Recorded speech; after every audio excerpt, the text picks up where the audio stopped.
¿Qué tal, amigos? Sean bienvenidos y bienvenidas al capítulo 72 en Uno por Uno en compañía de Sergio Menchaca Flores y Carlos Gregorio Díaz. Nuestro primer tema a abordar en la agenda, y por lo cual no pierdo tiempo también para preguntarles a mis compañeros cómo se sienten, cómo han estado, es el caso de Ayotzinapa, donde el Procurador General de la República, Jesús Murillo Caram, le da un carpetazo prácticamente a este caso, denunciando, explicando a los medios de comunicación de todo el país que los 43 normalistas desaparecidos fueron encontrados calcinados en condiciones terribles, infrahumanas. Fueron quemados durante 15 horas en una fosa clandestina con llantas y de una forma realmente brutal. Una cosa que ya había denunciado, que ya había explicado el padre Solalinde y que no le quisieron hacer caso. Bueno, ahora después de tanto tiempo, después de un mes del caso, la PGR dice, sí, tenía razón el padre Solalinde en ese momento en que explicó que habían sido asesinados y nadie lo quiso escuchar, ni siquiera lo recibieron en la PGR, después ya, pero bajo reserva y diciendo, no, están vivos, los vamos a encontrar. Bueno, ahora surgió pues la afirmativa que todos muchos temían, que fueron asesinados efectivamente. Pues era un recurso mediático, obviamente la Procuraduría General de la República no podía apresurarse, se tienen que hacer las investigaciones, no se podía dar un comunicado sin averiguar primero. Ya sabemos que el padre sí, lo había comentado, pero bueno, en aquel momento eran rumores, sí, y es una obligación de la Procuraduría hacer las investigaciones. Entonces, pues desgraciadamente México se vuelve noticia internacional, reafirma sí, estar en los principales diarios del mundo con algo que demuestra que ha desaparecido el Estado de Derecho. Ya, completamente. Sí, algo que es claramente visible ya en nuestro país es que estamos viviendo una nueva revolución mexicana. Ya no se está viviendo la revolución como en los años, en 1910, que fue la revolución donde preponderaban las armas, el levantamiento de las personas de una forma violenta como se vivió en ese entonces, pero estamos viviendo un tipo de revolución mexicana adaptada a nuestros tiempos. Es una cosa importante lo que dice Sergio, porque a veces las personas en este momento no quieren reconocer que estamos viviendo una nueva revolución. Yo les pregunto, ¿en verdad creen que en el momento que se dio la Revolución Mexicana a principios del siglo pasado, la gente decía, estamos viviendo la Revolución Mexicana? Por supuesto que no. No tenían conciencia de eso. La gente seguía trabajando, seguía estudiando, seguía pues tratando de tener un nivel de vida decoroso, sí, y a la par había privilegiados y había personas que estaban falleciendo, que estaban siendo asesinados, que estaban siendo violados, torturados, secuestrados, igual cortaban cabezas, colgaban cuerpos. Estoy de acuerdo con tu comentario completamente, Sergio. Estamos viviendo una revolución. Esto solamente después, con el pasar de los años, vamos a entender que fue la revolución del nuevo siglo. Claro. El problema es que, bueno, siempre las revoluciones, donde el que sale más perjudicado siempre es el pueblo. Y lo único que pasa es que el poder se transfiere a otros grupos que adquieren ese mismo poder. Entonces es muy lamentable, creo que lo estamos viviendo. Sí. Hay una crisis de violencia y de derechos humanos, y hubo una culpa clara del gobierno porque se tardó mucho en responderle al pueblo. Se tardó 4 días en abordar este asunto. Se quedaron callados. Después de no sé cuántos días también dan la cara a los ciudadanos, a los afectados, a las víctimas, a los padres que perdieron a sus hijos. Y después de casi un mes, otra vez hacen una junta con ellos y ya les dicen las malas noticias, pero muchos de ellos también han indicado que no le creen al gobierno, que sus hijos afirman que están vivos a pesar de esta declaratoria. Bueno, es que ya sería ahí muy preocupante. Yo creo que para los padres, en verdad, pensar que pudieran estar sus hijos vivos. Históricamente sabemos que un Estado que comete estos crímenes, y dadas las condiciones que se han presentado, haciendo una reflexión histórica, es evidente que han fallecido. ¿Para qué los tendrían con vida? No tendrían ningún objeto. En verdad no son personajes políticos que puedan pesar. Sin embargo, pues la cuestión mediática está encima del Estado mexicano. Creo que ya es un momento, y se oye terrible, pero para que los padres ya también entiendan. Se dan cuenta de la realidad. Y hubo una marcha histórica en el Zócalo e incendiaron Palacio Nacional. La puerta de Palacio Nacional. Sí. Ya la gente está harta. Vemos el ejemplo de un gobierno que está siendo totalmente ineficiente.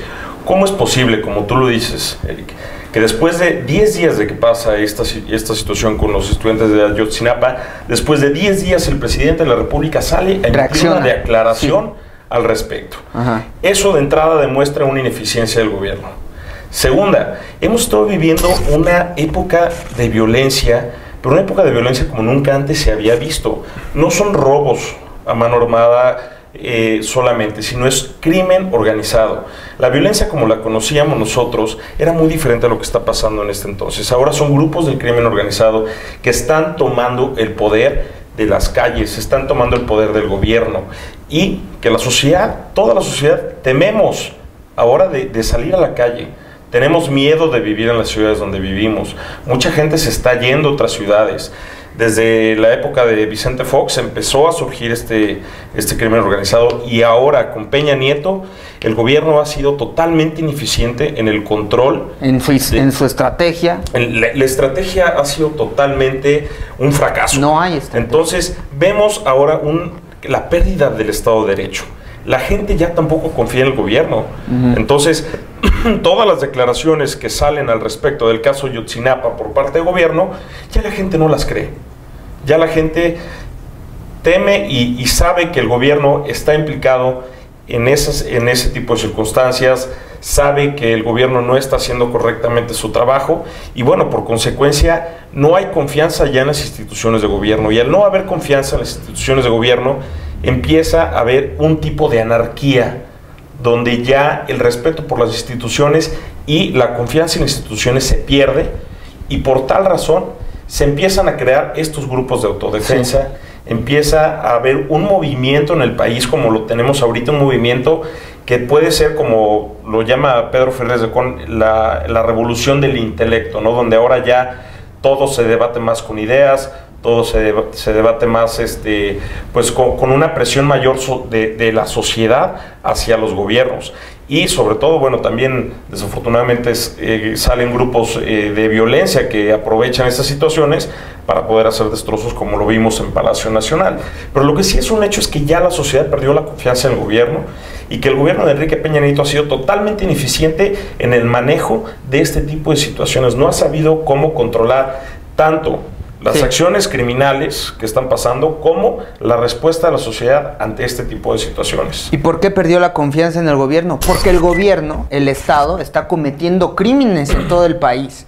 En Iguala, en el Estado de México, en Tlaxcala, donde todos estos asesinatos por militares se está quedando por muy abajo, escondido este tema a comparación de lo que está sucediendo en Iguala. Pero está ese tema, está la impunidad que pasó con los bebés de la guardería ABC, que quedó totalmente impune, donde hubieron miles de fosas clandestinas en el gobierno de Calderón, y donde terriblemente pues es una ola que vino a perjudicar al gobierno en turno, que pues ya demostró que no puede con el problema. Es una herencia de la administración pasada. Y también la Comisión Nacional de los Derechos Humanos, el Ombudsman de México, no ha reaccionado. Sí. Hay una gran crítica internacional hacia su actuación en cuanto al respeto de los derechos humanos. No se pronuncia, sus recomendaciones son débiles, en muchos casos inexistentes. También tenemos un gran sinnúmero de presos políticos en este país, como hace muchos años no pasaba, y todavía peor, hay declaraciones de juventudes priistas donde se emite el comentario de que necesitaríamos regresar a un gobierno de Gustavo Díaz Ordaz, al estilo de Gustavo Díaz Ordaz. Imagínate qué triste que la juventud vea con admiración a un asesino. Regresar al pasado, exacto. Entonces, a la época de incluso mayor las estructuras juveniles de los partidos políticos tienen una desorientación grave, y que es reflejo de lo que está pasando en el ámbito federal.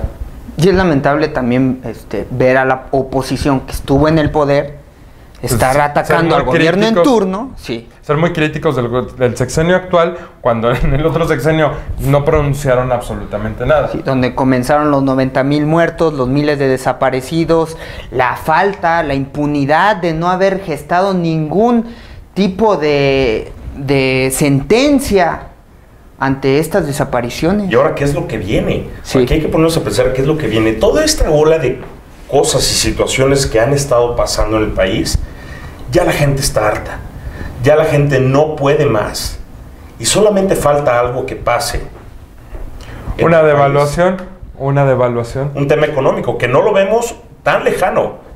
Una devaluación es muy probable. Ya en los mercados estadounidenses se viene pronosticando una devaluación, la cual seguramente afectará a México. Pero vamos a hablar un poco más del tema de lo que es la inseguridad en el país. Falta que pase algo más en México. ¿Más? Falta algo más en México. Sí. Para que sea la gota que derrame el vaso y entonces sí, que exista una verdadera revolución ya más vívida, ya donde ahora sí la gente en sí se levante con grupos masivos que exijan la renuncia de Enrique Peña Nieto. Ahorita las redes sociales y toda la gente están descontento con el gobierno de Enrique Peña Nieto y muchos están exigiendo su renuncia. Pero estamos en un punto tan crítico. Y es factible. Donde el vaso está lleno y con falta una gotita más que pase en el país para que ahora sí el pueblo se levante y exija la renuncia del presidente Enrique Peña Nieto, que es algo que veo muy probable y que es algo que veo muy cercano dado las circunstancias de cómo hemos estado viviendo toda esta situación en los últimos meses. No te hablo ni siquiera en los últimos años, en los últimos meses. El problema es que lo último que hace para que ese vaso pueda desbordarse, lo único que falta es el tema económico. O sea, para que la gente que ahorita todavía sigue pasiva en este tema se desborde, es un tema económico que afecte directamente a sus bolsillos. Sí. Pero esto posiblemente no pase hasta el final del sexenio, porque yo creo que van a seguir subsidiando y cubriendo ese problema económico hasta que tenga que reventar, que va a ser a final del sexenio. Como con Salinas. Vamos a seguir viviendo vamos a volver a vivir la historia de Salinas de Gortari. Ahora que impriman billetes y ya sabes.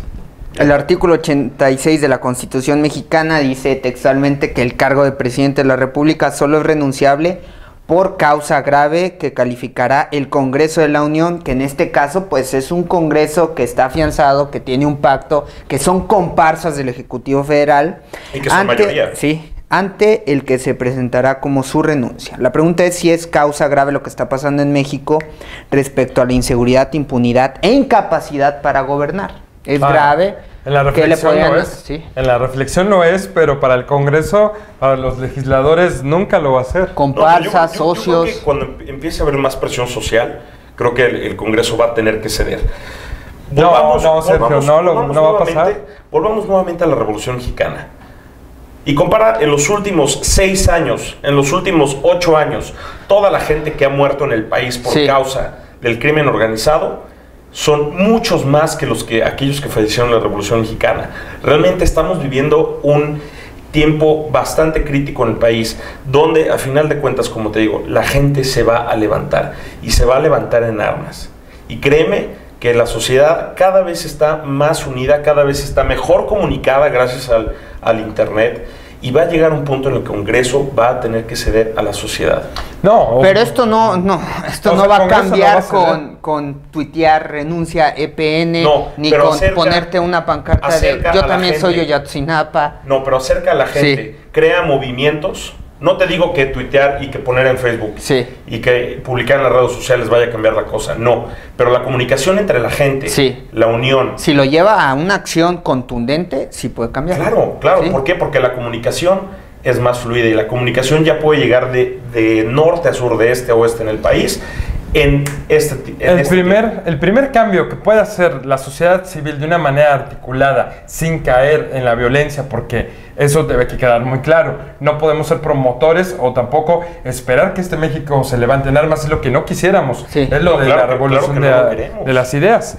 Por eso lo único que puede hacer la ciudadanía es, en las siguientes elecciones, pensar bien su voto y que ahí vaya el verdadero castigo para el Estado mexicano. Vamos a ver, ojalá haya una fórmula política que los ciudadanos se sientan identificados. Tenemos que hacer una pausa, ya regresamos aquí a Uno por Uno. Ya regresamos a Uno por Uno.